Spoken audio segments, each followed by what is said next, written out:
ஸ்ரீமடம் உலகின் ஒரே விஸ்வரூப விஷ்ணு மாயா சாத்தன் மடம். ஜோதிட உலகின் சூப்பர் ஸ்டார் பிரம்மஸ்ரீ ராம்ஜி சுவாமிகள் அழைக்கிறார். ஸ்ரீமடம் வாங்க, சந்தோஷமா போங்க. உலகெங்கும் இருக்கும் ஸ்பிரிச்சுவல் டாக்ஸ் தமிழ் நேயர்கள் அனைவருக்கும் ஆஸ்ட்ரோ பூர்ணாவின் அன்பார்ந்த வணக்கங்கள். இன்னைக்கு எல்லாரையும் உங்களை நல்ல காலம் நிகழ்ச்சியின் மூலமாக சந்திக்கிறதுல பெருமகிழ்ச்சி அடைகிறேன். இன்னைக்கு நம்ம பார்க்கக்கூடிய பதிவு மார்ச் மாத பலன்கள். மார்ச் மாதத்துல இருக்கக்கூடிய கோச்சார கிரகங்களின் நிலவரங்கள் அப்படின்னு பார்க்கும்போது மிதுன ராசியில குரு பகவான் இந்த மார்ச் மாதம் வக்ர நிலையில இருக்கிறார். அடுத்து பாத்தீங்கன்னா இந்த மாதத்தின் தொடக்க நாளான அந்த 1ஆம் தேதி அந்த சந்திரன் ஆகப்பட்டவர், அந்த சந்திரன் பாத்தீங்கன்னா காலபுருஷனுக்கு 4ஆம் இடமான அந்த கடக ராசியில பயணிக்கிறார். கேது பகவான் சிம்ம ராசியிலையும், கும்ப ராசியில சூரியன், செவ்வாய், புதன், சுக்கிரன், ராகுன்ற கிரகங்கள் 4 கிரகங்களோடு சேர்ந்து அந்த ராகு பயணிக்கிறார். மீன ராசியில சனி பகவான் இயல்பு தன்மையோட இருக்கிறார். இந்த மாதத்துல இருக்கக்கூடிய கிரகங்களின் பெயர்ச்சிகள் அப்படின்னு பார்க்கும்போது இந்த மாதம் 2 கிரகங்கள் மட்டும்தான் பயிற்சி ஆகுது. அதுல சுக்கிரன் உச்சம் பெற்று போக போறார் 2ஆம் தேதி மார்ச் மாதம் மீன ராசிக்கு. அந்த மீன ராசியிலிருந்து மேஷ ராசிக்கு 26ஆம் தேதி மார்ச் மாதம் அந்த சுக்கிரனாகப்பட்டவர் பயிற்சி ஆகிறார். இதுல அடுத்து பயிற்சியாகக்கூடிய அந்த கிரகம் பாத்தீங்கன்னா சூரியனாகப்பட்டவர் 15ஆம் தேதி மார்ச் மாதம் அந்த மீன ராசிக்கு சனியோடு சேர்ந்து பயணிக்க போறார். இந்த மாதிரியாக இந்த மாதத்துல, இந்த மார்ச் மாதத்துல இருக்கக்கூடிய கோச்சார கிரகங்களின் நிலவரப்படி ஒவ்வொரு ராசி என்பவர்களுக்கும் உண்டான பலன்களை பற்றி தான் இந்த பதிவுல நம்ம தெளிவா பார்க்க போறோம். இந்த சேனல்ல முதன்முறையா பாக்குறீங்க அப்படின்னா சப்ஸ்கிரைப் பண்ணிக்கோங்க, பெல் பட்டன்ல ஆல் ஆப்ஷன் சூஸ் பண்ணிக்கோங்க.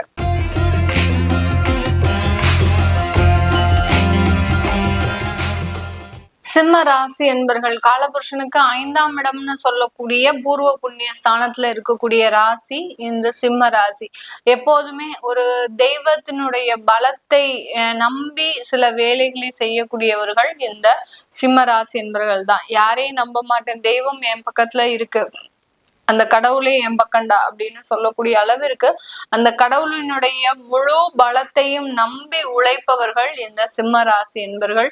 அந்த கடவுளினுடைய முழு ஆசிர்வாதமும், முன்னோர்களினுடைய ஆசிர்வாதமும் முழுமையாக இருக்கக்கூடிய ராசி என்பர்கள் நம்ம சிம்ம ராசி என்பர்கள் தான். ஆனா கடந்த ஒரு 2 வருடங்களாக பாத்தீங்கன்னா கேது பகவான் சஞ்சாரம் செய்யறதுனால நிறைய சிம்ம ராசி என்பர்கள் நம்ம பேசாம ஒரு என்ன சொல்றது, ஒரு துறவரம் வரைக்கும் நம்ம போயிட்டா என்ன, நம்மளுக்கு இந்த குடும்ப வாழ்க்கையே வேண்டாம், நம்மளால இந்த குடும்பம் மிக பெரிய அளவுக்கு பிரச்சனையை சந்திச்சிட்டு இருக்கு, குடும்பத்துல இருக்கிறவர்களால நம்ம இந்த அளவுக்கு பிரச்சனையை சந்திச்சிட்டு இருக்கிறோம், இப்படி அந்த வாழ்க்கையில இருக்கக்கூடிய ஒரு வெறுப்பு தன்மை அப்படின்றது கடந்த 1.5 வருடங்களாக 2 வருடங்களுக்கு மேலாக பயணிச்சிட்டு இருக்கு. அதுல காணாத குறைக்கு அஷ்டம சனி வேற. அஷ்டம சனி அப்படின்னு சொன்னாலே இவர்களினுடைய உழைப்புலதான் முதல்ல கை வைக்கும். யார் யாரெல்லாம் டவுன் டு எர்த்தா வேலை செய்யறாங்களோ, அதாவது எந்த விதமான ஒரு எதிர்பார்ப்பும் இல்லாமல் வேலை செய்யக்கூடிய நபர்களுக்கு இந்த சிம்மராசி என்பர்களுக்கு அந்த அஷ்டம சனி பெரிய அளவுக்கு பாதிப்புகளை தராது.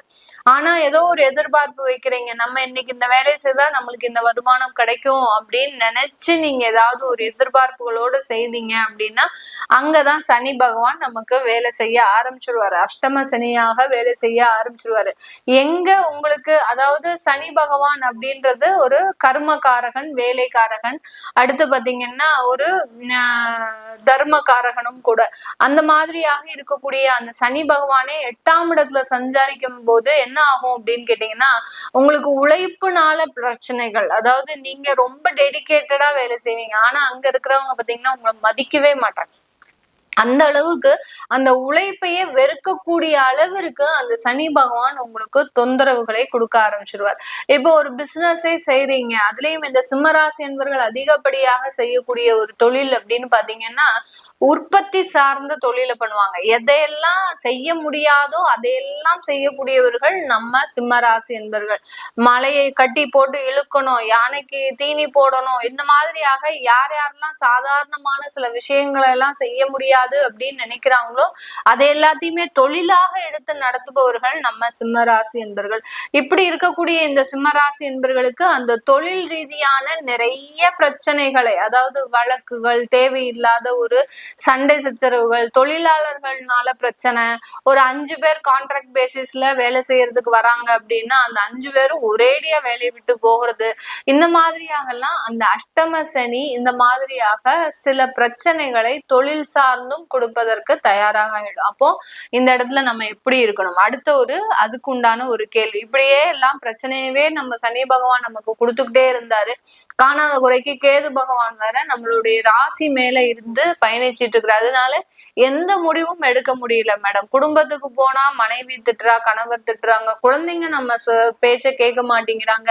அடுத்து வேலை செய்யறதுக்கு வந்தா வேலையில நம்மளுக்கு ஒரு அங்கீகாரம் கிடைக்க மாட்டேங்குது. சரி வேலையெல்லாம் விட்டுட்டு தொழில் செய்ய போலாம் அப்படின்னா தொழில போனோடனே 20 லட்சம் ரூபாய் லாஸ் ஆயாச்சு. இப்படி எல்லாம் எந்த பக்கம் போனாலும் நமக்கு என்ன செய்யறதுன்னே தெரியாம இருக்கக்கூடிய ஒரு நபர்கள் இந்த சிம்மராசி என்பர்களுக்கு இதுக்குண்டான நிவர்த்தி அப்படின்றத நம்ம கண்டுபிடிக்கணும். ஜோதிடத்துல இருக்கக்கூடிய முக்கியமான ஒரு விஷயமே பாத்தீங்கன்னா பிரச்சனைகளை யார் வேணாலும் கண்டுபிடிச்சு சொல்லிடலாம். ஆனா அதுக்குண்டான நிவர்த்திகளை நம்ம எப்படி கண்டுபிடிச்சு சொல்லணும், அப்படின்னாதான் அது நம்ம மக்கள் கிட்ட போய் சேரும். எப்படி நிவர்த்திகளை நம்ம கண்டுபிடிக்கிறது அப்படின்னு பாத்தீங்கன்னா அந்த அஷ்டம சனியை நம்ம டீஆக்டிவேட் பண்ணணும். சனி பகவான டீஆக்டிவேட் பண்ணிடணும். பண்ணிட்டாதான் நம்மளுக்கு அந்த வேலை ரீதியான தொந்தரவுகள் நம்மளுக்கு குறையக்கூடிய ஒரு நேரமாக இருக்கும். அப்போ அதை எப்படி டீஆக்டிவேட் பண்றது அப்படின்னா இந்த காலகட்டம் நீங்க ரொம்ப டெடிகேட்டடாலாம் வேலை செய்யக்கூடாது. காலையில 9 to 5 வேலையா, 9 மணிக்கு போங்க, 5 மணிக்கு வெளியில வந்துடணும். ஷார்ப்பா அலாரம் அடிச்ச மாதிரி வந்துடணும். தொழிலாளர்கள் வராங்களா, அவங்களுக்கு உண்டான சில விஷயங்களை ரொம்ப அவங்களுக்கு சில பாசிட்டிவா செய்யறேன் அப்படின்னு பேர் வழி அவங்களுக்கு ஏதாவது நிறைய செஞ்சு நீங்க ஏமாறிடக்கூடாது. அதனால சில விஷயங்கள்ல ரொம்ப கேர்ஃபுல்லா இருக்கணும், சில விஷயங்கள ரொம்ப கேர்லெஸ்ஸா இருக்க வேண்டிய ஒரு அவசியமான ஒரு மாதமாக தான் இந்த மார்ச் மாதம் இருக்க போகுது. இந்த காலகட்டம் 7ஆம் இடத்துல 4 கிரகங்களின் சேர்க்கை. இந்த 4 கிரகங்கள், ஒரு கிரகம் 7ஆம் இடத்துல இருந்தாலே பிரச்சனையை கொடுக்குது. இதுல 4 கிரகங்கள் இருக்கும்போது உங்களுக்கு வெளிநாடு சம்பந்தப்பட்ட சில யோகங்களை கொடுக்கக்கூடிய ஒரு நேரமாக இருக்கும். அடுத்து கலத்திரம் சம்பந்தப்பட்ட சில விஷயங்கள் இந்த இடத்துல பாத்தீங்கன்னா இந்த சிம்மராசி என்பர்களுக்கு இந்த காலகட்டம் திருமண வாய்ப்புகளை நம்ம முயற்சி செய்யறது கொஞ்சம் அவாய்ட் பண்ண வேண்டிய ஒரு நேரமாக இருக்கும். ஏற்கனவே நீங்க முயற்சி செய்துட்டு இருக்கிறீங்க அப்படின்னா ஓகே, இப்பதான் நான் ஃப்ரெஷ்ஷா என்னுடைய பொண்ணுடைய ஜாதகத்தை வெளியில விட போறேன், என்னுடைய பையனுடைய ஜாதகத்தை வெளில விட போறேன், அவங்களுக்குன்னு சில திருமணங்கள் நடத்தி வைக்கணும்னு ஆசையா இருக்கு அப்படின்ற மாதிரியாக ஃப்ரெஷ்ஷா திருமணத்திற்காக வெளியில வரக்கூடிய அந்த நபர்கள் இந்த மாதத்தை கொஞ்சம் அவாய்ட் பண்றது நல்லது. ஏன்னா 7ஆம் இடத்துல செவ்வாய், ராகு அப்படின்ற கிரகங்கள் இருக்கிறதுனால அது தோஷத்தை கொடுக்கும். உங்களுக்கு திருமண முயற்சியில நிறைய ஒரு தேவையில்லாத பிரச்சனைகளை கொடுக்கும். இதுக்கு அடுத்து நீங்க அதற்குண்டான முயற்சிகளை பண்ணிக்கிட்டீங்க அப்படின்னா ஆட்டோமேட்டிக்கா ஒரு மாதம் கழிச்சு மார்ச்சுக்கு அப்புறம் நீங்க அதை பண்ணிக்கிட்டீங்க அப்படின்னா ஆட்டோமேட்டிக்காக அந்த முயற்சிகள்ல சக்சஸ் அப்படின்றது கண்டிப்பாக கிடைக்கக்கூடிய ஒரு நேரமாக இருக்க போது. இந்த காலகட்டம் இந்த சிம்மராசி என்பவர்கள் விளையாட்டு துறையில மிகப்பெரிய அளவுக்கு சக்சீட் ஆகக்கூடிய ஒரு நேரமாக இருக்கும். அதாவது விளையாட்டுல இது வரைக்கும் உங்களுக்கு நிறைய ஒரு வெற்றிகள் இருந்தாலும் ஒரு டார்கெட்டை நீங்க அச்சீவ் பண்ண முடியாம தவிச்சிட்டு இருப்பீங்க. எனக்கு இந்த இடத்துல விளையாடணும், இந்த போட்டியில கலந்துக்கணும், இந்த இடத்துல வெற்றி பெறணும் அப்படின்ற மாதிரியான ஒரு சில டார்கெட் இருக்கும். அந்த டார்கெட்டை அச்சீவ் பண்ணக்கூடிய ஒரு மாதமாக தான் இந்த விளையாட்டு துறை சார்ந்து இருக்கக்கூடிய இந்த சிம்மராசி என்பவர்களுக்கு மிகவும் சாதகமாக இருக்க போகுது. ஏன்னா விளையாட்டு துறைன்றது ஒரு சாதாரண ஒரு விஷயம் கிடையாது. டெய்லி ஒவ்வொரு மணித்துளியும் ஒவ்வொரு மணி நேரமும் இவர்களினுடைய பயிற்சிகள் தான் இவர்களை மிகப்பெரிய ஒரு உச்சத்துக்கு கொண்டு செல்லக்கூடிய ஒரு அமைப்புகளாக இருக்கும். அதுலயும் இப்போ ராசியின் மீதே கேது பயணிக்கிறதுனால நிறைய சிம்ம ராசியில இருக்கக்கூடிய விளையாட்டு அன்பர்கள் பாத்தீங்கன்னா மன ரீதியான சில ஃபிட்னஸ் இல்லாம இருக்கிறாங்க. எவ்வளவோ உடம்புல நல்ல ஃபிட்னஸ் வச்சிருந்தும் மன ரீதியான ஃபிட்னஸ் இல்லாததுனால நிறைய இடத்துல ஒரு தோல்விகளை சந்திக்கக்கூடிய ஒரு நபர்களாக இருக்கிறாங்க. இதுல இந்த மார்ச் மாதம் உங்களுக்கு ஒரு ஜாக்பாட் மாதிரி தான். நிறைய போட்டிகள்ல வெற்றி பெறுவதற்குண்டான ஒரு வாய்ப்புகள் அப்படின்றது கண்டிப்பாக இருக்கும். வெளிநாட்டுல இருக்கக்கூடியவர்களுக்கு 2வது திருமணம் சம்பந்தப்பட்ட சில முயற்சிகள்லாம் அதிகப்படியாக இருக்கும். முதல் திருமணத்துல தோல்விகள், முதல் திருமணத்துல தேவையில்லாத விவாகரத்து வழக்குகள், இது எல்லாத்தையுமே சந்தித்த இந்த சிம்மராசி என்பர்கள் இந்த மாதம் 2வது திருமணத்துல ஒரு சாதகமான ஒரு சூழ்நிலையை அனுபவிக்க இருக்கக்கூடிய ஒரு மாதமாக தான் இருக்க போகுது. இது எல்லாமே நம்ம கோச்சார நிலவரப்படி பலன்களை கணிச்சு சொல்லியிருக்கிறோம்.